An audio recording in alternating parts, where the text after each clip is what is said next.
spent a great deal of time looking throughout the electrical community to find where it said that each electrical apprentice needs to complete X amount of experiences in the hands-on realm of training prior to considering them a completer of the electrical apprenticeship.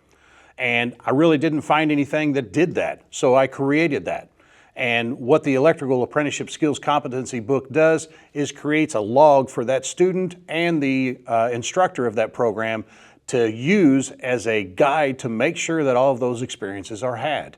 The one thing we would never want is an apprentice to get through a training program and not have all of those experiences.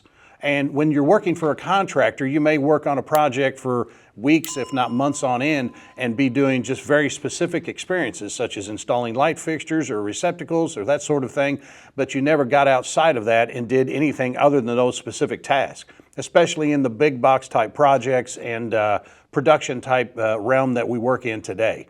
So it's difficult for the apprentices to ensure that they have all of those experiences so they're a well-rounded apprentice upon completion. This book actually provides that guidance to ensure that that happens.